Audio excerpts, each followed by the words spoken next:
नमस्कार दोस्तों, Anoop study zone में आपका स्वागत है। आज हम लोग भारतीय कृषि वाणिज्य एवं व्यापार से 500 से अधिक प्रश्नों की व्याख्या सहित सीरीज चलाने वाले हैं और इस सीरीज में 500 से अधिक प्रश्नों के हम लोग मिलेंगे। ये वही प्रश्न होंगे जो यूपीपीएससी के परीक्षा में आए हुए प्रश्न होंगे।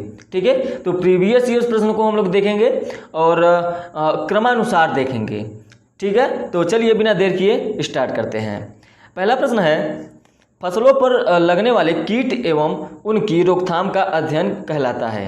आपके पास ऑप्शन है एग्रोनॉमी, एंटोमोलॉजी, मृदा संरक्षण या हॉर्टिकल्चर। तो इसका ऑप्शन नंबर बी सही हो जाएगा, एंटोमोलॉजी। ठीक है, एंटोमोलॉजी को कीट विज्ञान भी कहते हैं और ये क्या होता है, फसलों पर लगने वाले कीटों और उनकी रोकथाम का अध्ययन होता है इसके अंतर्गत। और देखिए ऑप्शन नंबर ए देखेंगे, एग्रोनॉमी। एग्रोनॉमी क्या है, इसे क्या कहते हैं, इसे कहते हैं सस्य विज्ञान। इसके अंतर्गत क्या किया जाता है, जो कृषि के फसल होते हैं और उनके लिए जो मृदा होती है उनके प्रबंधनों का अध्ययन किया जाता है सस्य विज्ञान के अंतर्गत। ठीक है, और उसके बाद देखेंगे क्या है, मृदा संरक्षण, इसको सॉइल कंजर्वेशन कहते हैं। इसके अंतर्गत क्या होता है, मृदा को अपरदन से और उसकी उर्वरता शक्ति को नष्ट होने से बचाने के बारे में इसके अंतर्गत अध्ययन किया जाता है। और चौथा ऑप्शन आपके पास है हॉर्टिकल्चर। हॉर्टिकल्चर में क्या होता है, जो फलों वाली या फसल वाली जो भी बाग होते हैं उनके प्रबंधन का अध्ययन किया जाता है, या सब्जी और फूल फल वाली जो फसल होते हैं उनके बारे में अध्ययन किया जाता है। ये हॉर्टिकल्चर के अंतर्गत किया जाता है। इसको हिंदी में बागवानी भी कहते हैं। इसके अलावा एग्जाम में कृषि अभियंत्रण मतलब एग्रीकल्चरल इंजीनियरिंग से भी एक प्रश्न आया हुआ है, तो उसको हम जान लेंगे यहीं पे। उसका क्या होता है, कृषि कार्य में जो प्रयुक्त मशीन होते हैं और कल पुर्जे होते हैं उसके बारे में अध्ययन जिसमें किया जाता है वो एग्रीकल्चरल इंजीनियरिंग में किया जाता है। ठीक है, तो और उसके बाद प्लांट पैथोलॉजी, उसमें क्या होता है, उसमें फसलों में लगने वाली बीमारियों और उसकी रोकथाम के अध्ययन उसमें किया जाता है। किसमें, प्लांट पैथोलॉजी में। ठीक है, तो चलिए अगला प्रश्न देखते हैं हम लोग। अगला प्रश्न है, निम्न में से किस प्रकार के कृषि कार्यों के साथ साथ पशुपालन का कार्य किया जाता है। आपके पास चार ऑप्शन है, मिश्रित खेती, गहन खेती, स्थानांतरित कृषि और रोपड़ कृषि। आपके पास ये चार ऑप्शन है और इन चारों ऑप्शनों में से आपको बताना है कौन सा सही होगा। तो इसका ऑप्शन नंबर कौन सा सही होगा, ए। इसका ऑप्शन नंबर ए सही हो जाएगा। देखिए, जो मिश्रित खेती होती है इसमें कृषि कार्यों के साथ साथ पशुपालन का भी कार्य किया जाता है। और दूसरा है गहन खेती। गहन खेती में क्या होता है, इसमें इस प्रकार की खेती में अधिक से अधिक उत्पादन करने का उद्देश्य से इस प्रकार की खेती की जाती है।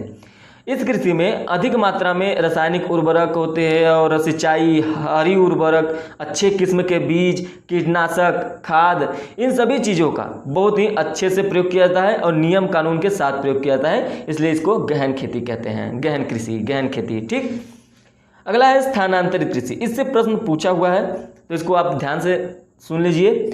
और स्थानांतरित कृषि, इसमें क्या होता है, इसमें देखिए जंगल में या वन के किसी खंड को साफ करके वृक्षों को और जो झाड़ियाँ होती हैं उनको जला दिया जाता है और उसके बाद उस पर खेती की जाती है। जब तक भूमि की उर्वरता रहती है तब तक उस पर खेती की जाती है। जब भूमि की उर्वरता समाप्त हो जाती है तो उस स्थान को छोड़ दिया जाता है। तो इसे क्या कहते हैं, स्थानांतरित कृषि। स्थानांतरित कृषि को बूश फेलो कृषि भी कहते हैं। ठीक है, बूश फेलो कृषि, ये प्रश्न एग्जाम में आया हुआ है तो इसको भी याद रखना है। ठीक है, और इसे काटना या जलाना कृषि भी कहते हैं, इसको भी याद रखना है। अगला है रोपड़ कृषि। रोपड़ कृषि क्या होता है, रोपड़ कृषि को बागवानी कृषि भी कहते हैं। ये पूर्ण रूप से व्यापारिक उद्देश्य से की जाने वाली कृषि है।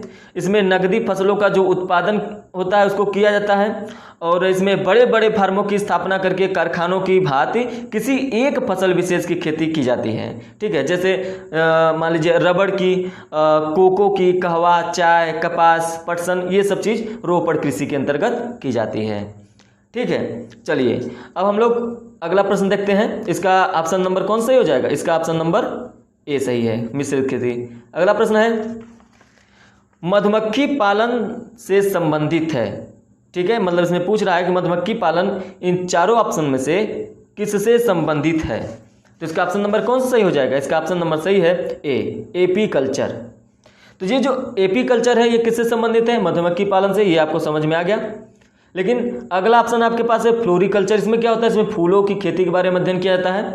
हॉर्टिकल्चर के अंतर्गत हमने आपको बताया, लेकिन बता देते हैं इसमें फलों के उत्पादन से संबंधित होता है। और मेरीकल्चर, ये ऑप्शन नंबर जो डी है, ये मेरीकल्चर, इसमें क्या होता है? समुद्रों में जो समुद्री जीव होते हैं उनकी उत्पादन की क्रिया के बारे में अध्ययन किया जाता है मेरीकल्चर के अंतर्गत। इसका ऑप्शन नंबर ए सही हो जाएगा, एपीकल्चर, मधुमक्खी पालन। ठीक है, अगला प्रश्न देखते हैं। अगला प्रश्न है वनों के संवर्धन एवं संरक्षण से संबंधित है। आपके पास ऑप्शन है ओलेरीकल्चर, पीसीकल्चर, सिल्वीकल्चर या विटीकल्चर। तो इसका कौन सा ऑप्शन सही हो जाएगा? सी, सिल्वीकल्चर। ठीक है, ऑप्शन नंबर ए देखिए, इसमें दिया है ओलेरीकल्चर। ओलेरीकल्चर में अलग अलग प्रकार की सब्जियों की कृषि के बारे में अध्ययन किया जाता है। पीसीकल्चर किससे संबंधित है? पीसीकल्चर है मछली पालन से। और सिल्वीकल्चर जो है वन के संवर्धन और संरक्षण से। ठीक है, और अगला है चौथा ऑप्शन है विटीकल्चर। ये जो विटीकल्चर है ये अंगूर उत्पादन से संबंधित है। ठीक है, चलिए, तो इसका ऑप्शन नंबर कौन सा सही हो जाएगा? सी, सिल्वीकल्चर। अगला प्रश्न देखते हैं। अगला प्रश्न है निम्न में से जैतून की कृषि संबंधित है। वही चीज है, तो आपके पास ऑप्शन है ओलिविकल्चर, वर्मीकल्चर, मोरिकल्चर और सेरिकल्चर।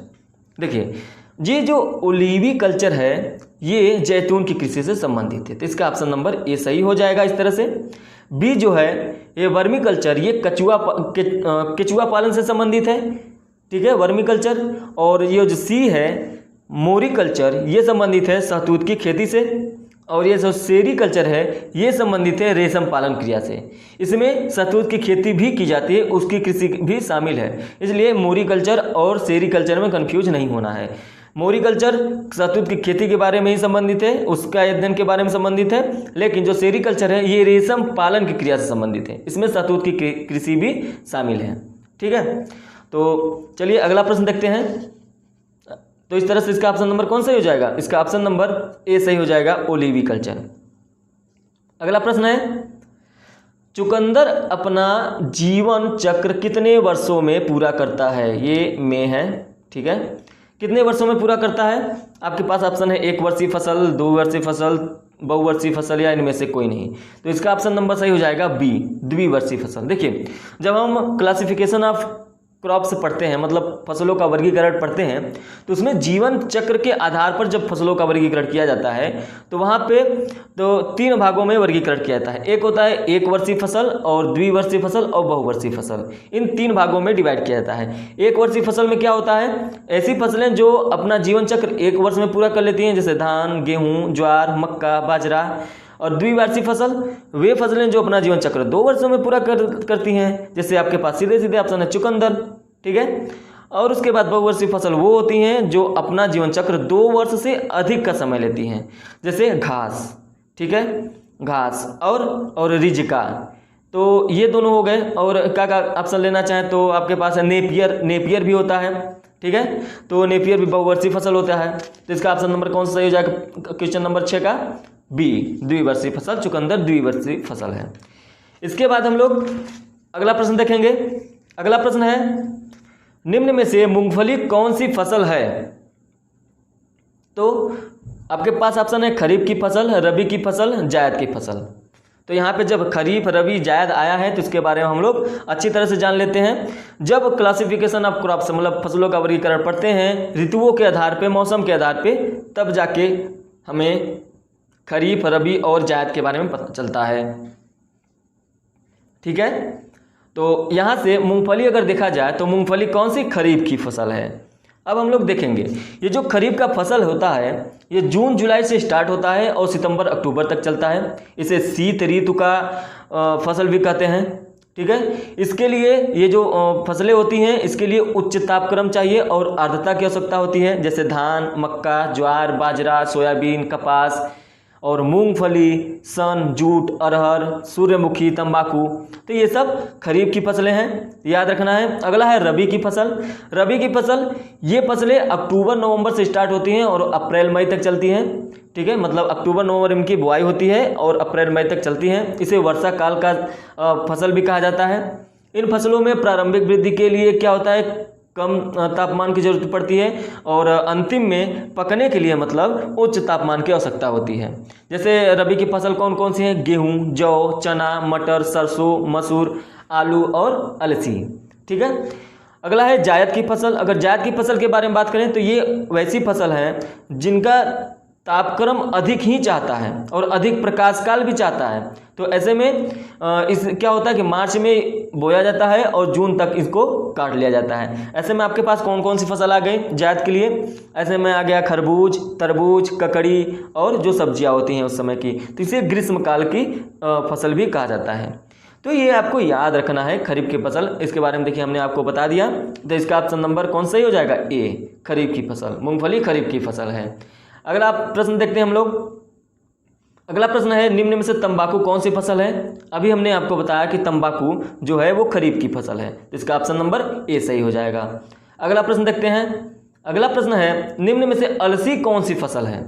अलसी कौन सी फसल है? ये है रबी की फसल, तो इसका ऑप्शन नंबर बी सही हो जाएगा। देखिए जो भी हम प्रश्न बता रहे हैं ये सभी प्रश्न यूपीपीएससी में आ चुका है, इसलिए आप इन प्रश्नों को ध्यान से देखिए। सभी प्रश्न एग्जाम में आए हुए हैं, प्रीवियस के पेपर हैं में आए हुए सभी हैं, तो आपको ध्यान से ही देखना है। अगला प्रश्न देखते हैं हम लोग। अगला प्रश्न है निम्न में से तरबूज कौन सी फसल है? अब बताइए तरबूज कौन सी फसल है? जाहिर सी बात है ये जायद की फसल है, क्योंकि ये ग्रीष्मकाल की फसल है तरबूज, तो ये जायद की फसल है, क्योंकि जायद फसलों को ग्रीष्मकाल की भी फसल कहा जाता है, तो ऐसे में भी आपको याद रहेगा। ठीक है। अगला प्रश्न देखते हैं हम लोग। अगला प्रश्न है निम्न में से दलहनी फसल नहीं है। अब यहाँ देखिए प्रश्नों का जो सिलसिला है थोड़ा सा मोड़ ले लिया। निम्न में से दलहनी फसल नहीं है। देखिए दलहनी, तिलहनी, धान्य फसल, रेशेदार फसल, ये सब जब हम लोग क्लासिफिकेशन में ही पढ़ते हैं, जब आर्थिक महत्व के आधार पर बांटा जाता है तब आता है। ठीक है। तो इसमें से आपका ऑप्शन नंबर सी सही हो जाएगा, सरसों। ठीक है। कौन सा? ऑप्शन नंबर सी सरसों। सरसों जो है वो दलहनी नहीं तिलहनी फसल है। ठीक है। कौन सा फसल है? तिलहनी। और अगर हम देखें कि आप कभी कभी सुनते होंगे धान्य फसलें। धान्य फसलें का मतलब आप क्या समझते हैं? धान्य फसलों का मतलब होता है, ये नहीं होता है कि मतलब धान की फसल की बात, धान्य की बात हो रही है। तो धान्य का मतलब होता है कि ये वो फसल जो दाने में हो और अनाज के रूप में मतलब खाने के काम में आते हों। ठीक है। जैसे धान, गेहूँ, जौ, मक्का, ये सब धान्य फसलें होती हैं। उसके बाद जो दलहनी फसल होती है वो क्या होता है? ये प्रमुख रूप से प्रोटीन के रूप में प्रयोग होता है, जैसे मूंग, उड़द, मसूर और सोयाबीन, ये सब दलहनी फसल हैं।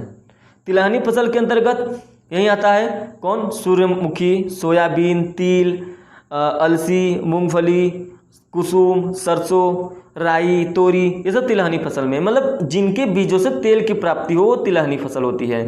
ठीक है। और अगला आता है रेशेदार फसल। रेशेदार फसल वही कपास, जूट, पटसन, सनई, ये सब मतलब उन फसलों से रेशे प्राप्त होती हैं। तो इस तरह से यहाँ पे आपका ऑप्शन नंबर सी सही हो जाएगा। आपको पता चल गया कि सरसों जो है वो तिलहनी फसल है, दलहनी फसल मूंग, उड़द, मसूर, ये तीनों हैं, तो इसका ऑप्शन नंबर सी सही हो जाएगा। अगला प्रश्न हम लोग देखते हैं। अगला प्रश्न है कपास के खेतों के चारों तरफ भिंडी की फसल लगाई जाती है, यह किस फसल के अंतर्गत आती है? तो किस फसल के अंतर्गत आती है आपको ये बताना है। आपका ऑप्शन नंबर कौन सा हो जाएगा? ऑप्शन नंबर सी से हो जाएगा, कीट आकर्षक फसलों के अंतर्गत आती है। ठीक है। देखिए ये जो नकदी फसलें हैं ये ऐसी फसलें होती हैं जिनका प्रयोग व्यापारी हितों के रूप में किया जाता है, जैसे आलू, गन्ना, कपास, तंबाकू। और जो ये अंतर्वर्ती फसल है ये वो फसलें होती हैं जो दो फसलों के बीच में जो समय बचता है उसमें उगाई जाती हैं, उसे अंतर्वर्ती फसल कहते हैं। ठीक है। जैसे मूंग हो गया, जीरा हो गया। ठीक है। अब ये जो कीट आकर्षक फसल है ये मुख्य फसल को कीटों से बचाने के लिए होता है। उनके चारों तरफ क्या किया जाता है? लगा दिया जाता है चारों तरफ। जो मुख्य फसल होता है, मान लीजिए मुख्य फसल कपास है आपका, तो उसके चारों तरफ भिंडी लगा दी जाती है। तो जो कीट होते हैं वो भिंडी में लगते हैं, मतलब भिंडी आकर्षक कर लेती है और कपास बच जाता है। तो इसी तरह से ये कीट आकर्षक फसलें होती हैं जो मुख्य फसल के चारों तरफ लगाई जाती हैं। ठीक है। और ये जो आवरण फसलें हैं, आवरण फसलें में क्या होता है? इसमें भूमि को अपरदन से बचाने के लिए जो फसलें लगाई जाती हैं उसे आवरण फसलों के अंतर्गत रखा जाता है, जैसे मूंग हो गया, उड़द हो गया, लोबिया हो गया। ठीक है, तो इसका ऑप्शन नंबर कौन सही हो जाएगा? इसका ऑप्शन नंबर सी सही हो जाएगा। चलिए अगला प्रश्न देखते हैं हम लोग। अगला प्रश्न है, निम्न में से किस फसल से पशुओं का चारा प्राप्त होता है? ये प्रश्न थोड़ा ध्यान से देखिए, ये प्रश्न थोड़ा फंसाने वाला है। तो किस फसल से प्राप्त होता है चारा? इसमें से ऑप्शन नंबर कौन सा सही हो जाएगा? देखिए ध्यान से, इसका ऑप्शन नंबर बी सही हो जाएगा, बाजरा। आप गन्ना मत सोचिएगा, इसका ऑप्शन नंबर बी सही है, बाजरा, या सनई भी मत सोचिएगा। ठीक है, ये कैसे होता है? देखिए, ये जो सनई है ये आता है हरी खाद फसलों के अंतर्गत, मतलब जो मृदा में, मिट्टियों में कार्बनिक पदार्थ को बढ़ाने के लिए मुख्य फसलों को लगाकर जमीन में फिर से दबा दिया जाता है, जैसे सनई हो गया, मूंग हो गया, उड़द, ये सब चीज़ें। अब चारों की फसलों की बात करें तो जो पशुओं को चारा प्राप्त करती हैं, जैसे बाजरा, कुल्थी, ज्वार, सोठ, मक्का, ये सब चीज़ें, अब बहुत सारी चीज़ें हैं। तो और ये जो है शर्करा की फसलें हैं, गन्ना, चुकंदर, ठीक है, मतलब जिससे शर्करा प्राप्त होती है। और आलू क्या है? आलू जो है वो जड़ व कंद वाली फसलें हैं। ये इनके रूपांतरित जड़ों और जो तने होते हैं उनको खाने के लिए प्रयोग में होते हैं, आलू, चुकंदर, मूली, गाजर, ये सब। तो इसमें से ऑप्शन नंबर बी सही हो जाएगा, बाजरा। अगला प्रश्न देखते हैं हम लोग। अगला प्रश्न है, यूपी 378 किस फसल की किस्म है? अब ये प्रश्न हम लोग किस्मों से देख रहे हैं, किस्म से जब फसल आएगा तो यहाँ से प्रश्न बनना तय है। तो जितने भी फसल से बने हैं उनको हम लोग प्रश्न देख लेते हैं सबसे पहले। तो आपके पास 4 ऑप्शन है, धान, गेहूं और काफ़ी और गन्ना, 4 ऑप्शन है आपके पास। तो इसका ऑप्शन नंबर बी सही हो जाएगा। यूपी 378 जो है वो गेहूं की एक किस्म है। गेहूं की और कौन कौन किस्म है? यूपी 378 हो गया, यूपी 362 भी एक किस्म है, ठीक है, 362 भी एक किस्म है, सोनालिका हो गया, गिरिजा हो गया, और प्रताप हो गया, शैलजा, अर्जुन, मुक्ता, सुजाता, जनकसोरा, जयराज, ये सभी गेहूं की फसलें हैं। धान की फसलों की बात करें तो IR8 एक बहुत ही इम्पोर्टेंट इसका किस्म है धान की, जो आपको याद रखना है, ठीक है। और साकेत 3, साकेत 4, ये सब चीज़ें भी याद रखनी है। ये धान की फसलों के अंतर्गत की उनकी किस्म है, ठीक है। और काफ़ी की बात करें तो काफ़ी के अंतर्गत कौन कौन सी इसकी किस्म हो सकती हैं होती हैं? ओल्ड चिक्स होता है, कुर्ग होता है, कौन कौन सा? ओल्ड चिक्स होता है, कुर्ग होता है और केंट्स होता है, ठीक है। और S288 ये भी एक कॉफ़ी की फसल है। तो ये आपको याद रखना है। तो इसका ऑप्शन नंबर कौन सही हो जाएगा? इसका ऑप्शन नंबर सही हो जाएगा बी, गेहूँ, ठीक है। तो ये आपको याद रखना है। अगला प्रश्न हम लोग देखते हैं। अगला प्रश्न है, निम्न में से आलू की किस्म नहीं है। आपके पास 4 ऑप्शन है, कुफरी अलंकार, कुफरी चमत्कार, कुफरी सिंदूरी और कुफरी कुर्ग। 4 ऑप्शनों में से आपको ये पता लगाना है कि कौन सा है जो आलू की किस्म नहीं है। तो इसका ऑप्शन नंबर डी सही हो जाएगा। ये कुफरी अलंकार, कुफरी चमत्कार, कुफरी सिंदूरी, ये तीनों क्या है? आलू की किस्म है, ठीक है। ये क्या है? आलू की किस्म है, तो आपको याद रखना है। और कुफरी कुर्ग नहीं है। इसके अलावा कुफरी बहार भी एक आलू की किस्म है, उसको भी याद रखना है। अगला प्रश्न देखते हैं हम लोग, ठीक है। अगला प्रश्न है, निम्न में से कपास की किस्म नहीं है। अब कपास की बात हो रही है। अब इनमें से कौन सा ऐसा जो कपास की नहीं है? देखिए, श्यामली तो कपास की किस्म है, और उसके बाद लोहित भी कपास की किस्म है, बीकानेरी भी कपास की है, उसके अलावा और है अंजलि है एक कपास की किस्म, तो वो भी है। लेकिन ये ऑप्शन नंबर डी देखिए, VO43, ये जो है ये किसका है? VO43 ये है गन्ना का। तो इसलिए ऑप्शन नंबर कौन सा सही हो जाएगा? डी। चलिए अगला प्रश्न देखते हैं हम लोग। अगला प्रश्न है, निम्न में से मूंगफली की किस्म नहीं है। अब इसमें से पता करना है मूंगफली के लिए। तो अर्निलर तो है, जूनागढ़ भी है और कौशल भी है। तो आपका ऑप्शन नंबर डी सही हो गया, सुफला। सुफला किसका है? सरसों का, ठीक है, सुफला सरसों का है। और इसके अलावा प्रकाश, क्रांति और दुर्गा मणि, ये तीनों भी सरसों के हैं। कौन कौन से? प्रकाश, क्रांति और दुर्गा मणि, ठीक है। चलिए अगला प्रश्न देखते हैं हम लोग। अगला प्रश्न है, निम्न में से चना की किस्म नहीं है। चना की किस्म नहीं है, इसका ऑप्शन नंबर सही हो जाएगा डी, क्लार्क 63। क्लार्क 63, ठीक है। ये किसका किस्म है? सोयाबीन का। तो ये आपको याद रखना है। इसके अलावा अंकुर और अलंकार भी सोयाबीन का एक किस्म है, तो इसको भी याद रखना है। हरडीली भी एक सोयाबीन का किस्म है। उसके अलावा चना की देखिए तीनों जो हैं पूसा 208, पूसा पंतजी 114 और आर्यस 11, ये तीनों चना की एक किस्म है। ठीक है, तो आपको याद रखना है। अगला प्रश्न हम लोग देखते हैं। अगला प्रश्न है IR24 एक किस्म है किसका? धान का, क्योंकि अभी हमने आपको बताया IR8 भी एक धान का किस्म है जो कि इम्पोर्टेंट है। और IR24 ये एग्जाम में आया हुआ है, इसलिए इसको भी इसके साथ साथ IR8 को भी याद रखना है आपको। ठीक है, तो ये धान की खेती है, इसका ऑप्शन नंबर ए सही हो जाएगा। ठीक है, तो देखिए इसमें गन्ना की बात हुई है। गन्ना से हमने जितने किस्म थे वो बताया, जैसे VO43 ना, VO43 अभी ऑप्शन में आया था, उसको बता दिया। उसके अलावा VO47 और VO49 ये तीनों किस्म जो हैं वो गन्ना के हैं। ठीक, और सोयाबीन के बारे में अभी जस्ट हमने बताया, हरडिली, क्लार्क 63, अंकुर, अलंकार। और मटर की बात करें तो मटर में BL1 सबसे महत्वपूर्ण इसकी भूमिका रहती है, तो आप इसको जरूर याद रखें, BL1। उसके अलावा जवाहर मटर भी और आर्केल ना, ये सभी जो हैं आपको किस्मों के बारे में ज़रूरी है जानकारी लेना, और आपको इस सेट के अंतर्गत सारी चीज़ें क्लियर करा दी जाएंगी। आप बेफिक्र होकर बस देखते रहिए। चलिए अगला प्रश्न देखते हैं हम लोग। अगला प्रश्न है दलहनी फसलों में गांठों का निर्माण एवं संख्या में वृद्धि करना कौन से पोषक तत्वों का कार्य है? नाइट्रोजन, पोटेशियम, फास्फोरस या कैल्शियम? आप क्वेश्चन नंबर 20 का जो ऑप्शन होगा वो सही हो जाएगा, फास्फोरस। ठीक है, अब आपके पास ऑप्शन नंबर ए नाइट्रोजन है। नाइट्रोजन में जो पौधों के मुख्य पोषक तत्व होते हैं उनके बारे में नाइट्रोजन का क्या ख्याल रहता है, मतलब नाइट्रोजन का क्या कार्य रहता है? देखिए नाइट्रोजन का रहता है जो पर्णहरित होता है उसका निर्माण करना, मतलब क्लोरोफिल का निर्माण करना। नाइट्रोजन के बारे में बता रहे हैं, ध्यान से सुनिएगा। और प्रकाश संश्लेषण में भाग लेना, पत्तियों में सरसता लाना, पौधों का विकास करना, और इम्पोर्टेंट इसका चीज़ है प्रोटीन का निर्माण। नाइट्रोजन प्रोटीन का निर्माण। ठीक है, तो ये आपको याद रखना है। उसके बाद ऑप्शन नंबर बी जो है ये पोटेशियम है, मतलब के से इसका सिंबल होता है। पौधों को सूखे के झटके से बचाना इसका सबसे इम्पोर्टेंट काम होता है। ठीक है, उसके अलावा तने में मजबूती प्रदान करना, कीट और रोगों के प्रति सहने की क्षमता बढ़ाना, और आलू में जो स्टार्च और प्रोटीन होता है, जो शर्करा होता है, वो पोटेशियम के कारण ही बढ़ता है। तो ये भी आपको याद रखना है।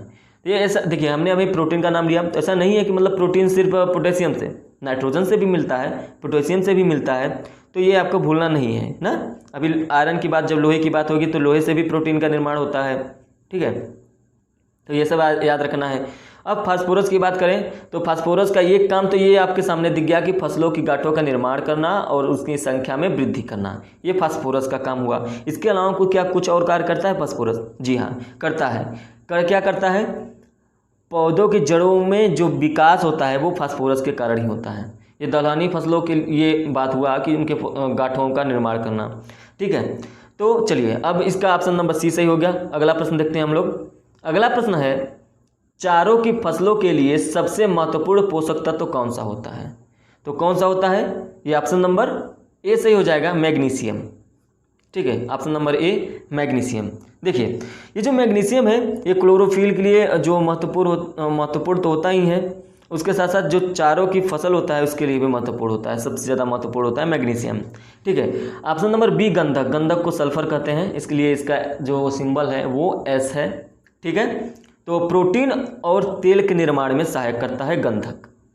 ठीक है, ये जो लोहा है ये भी प्रोटीन के निर्माण में मदद करता है, लेकिन ये सबसे ज़्यादा यहाँ इंपॉर्टेंट है, क्लोरोफिल के निर्माण में मदद करता है।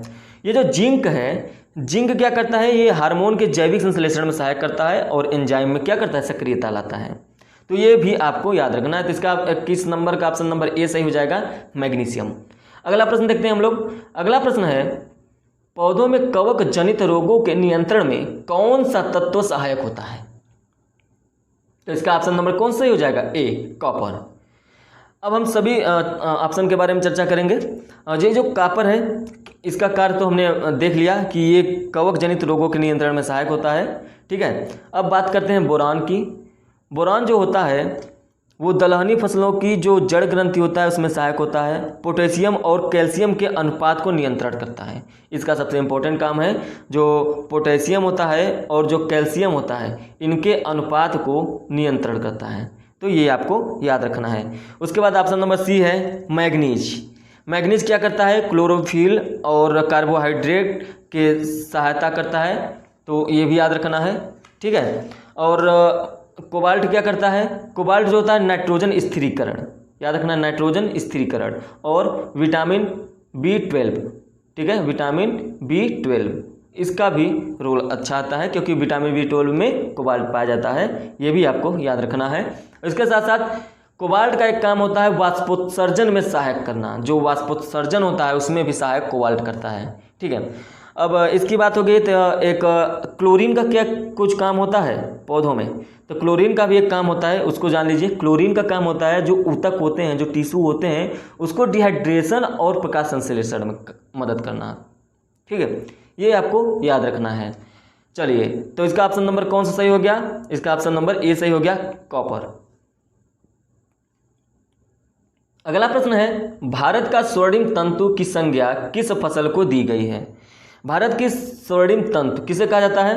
अगर आप थोड़ा सा भी कृषि के बारे में पढ़े होंगे तो ये संज्ञा से संबंधित रिलेटेड है, तो वहाँ से आप लोग इसका आंसर तुरंत देखते ही, प्रश्न देखते ही आंसर लगा दिए होंगे कि इसका आंसर जूट होगा, ठीक है। तो इसका स्वर्णिम तंतु जो होता है वो भारत का जूट कहलाता है, ठीक है। अब उसके बाद देखिए, ये हिंदी है। अब उसके बाद देखिए, ये जो बेर है इसे क्या कहा जाता है? इसको भी कुछ संज्ञा दिया गया होगा। शुष्क फलों का राजा बेर कहलाता है, शुष्क फलों का राजा।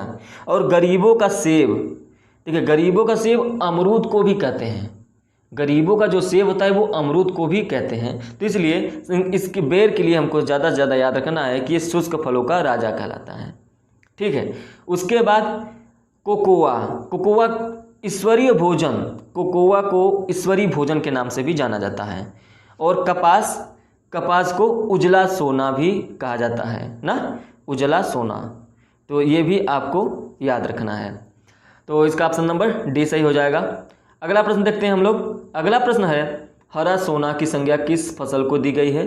तो हरा सोना किसको दी गई है? हरा सोना दी गई है ऑप्शन नंबर डी, अफीम को।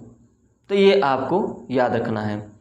देखिए, ये जो अफीम है ये तो हम जान गए कि इसको हरा सोना कहते हैं। चना को कुछ कहते हैं, चना को कहा जाता है दलहनों का राजा, दलहनों का राजा चना को कहा जाता है। और जो गरारी है इसको एक पत्ते वाली फसल के नाम से भी जाना जाता है, गरारी को ना। और लीची को फलों की रानी। फलों का राजा कौन कहलाता है तब? फलों का राजा कहलाता है आम, फलों का राजा आम कहलाता है। और फलों की रानी कौन कहलाती है? लीची। ये आपको याद रखना है। तो आप प्रश्न 24 का ऑप्शन नंबर डी सही हो जाएगा, हरा सोना अफीम कहलाता है। अगला प्रश्न हम लोग देखेंगे, कल्प वृक्ष की संज्ञा किस फसल को दी गई है? कल्प वृक्ष की संज्ञा किस फसल को दी गई है? तो दी गई है नारियल को। नारियल को कल्प वृक्ष के नाम से भी जाना जाता है, ठीक है। उसके बाद बेर को हमने बताया कि ये शुष्क फलों का राजा है। और नीम, नीम को भी कुछ कहा जाता है 21वीं सदी का पेड़। अगर आपसे कोई पूछ ले 21वीं सदी का पेड़ तो वो आपका नीम हो जाएगा, 21वीं सदी का पेड़। और उसके बाद इलायची, इलायची से ये इम्पोर्टेंट है क्योंकि इसको मसालों की रानी कहा जाता है। इलायची को मसालों की रानी, अगर फलों का रानी लीची, लेकिन मसालों की रानी इलायची, ये आपको याद रखना है।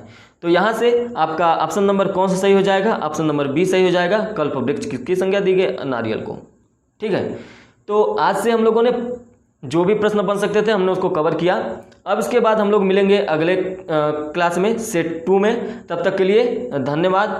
वीडियो को लाइक करें पसंद आया हो तो, और कमेंट करें अगर आपको कोई भी परेशानी हो रही हो, कोई दिक्कत हो या कोई प्रश्न हो तो आप कमेंट करके पूछ सकते हैं, उसका जवाब जरूर से ज़रूर दिया जाएगा। और वीडियो को शेयर करें ताकि सबको ये लाभ मिले। सब्सक्राइब करना चैनल को ना भूलें। अगर आप पहली बार हैं तो चैनल को सब्सक्राइब कर दें, बेल आइकन दबा दें, जिससे सारी नोटिफिकेशन आपको मिलते रहें, ठीक है।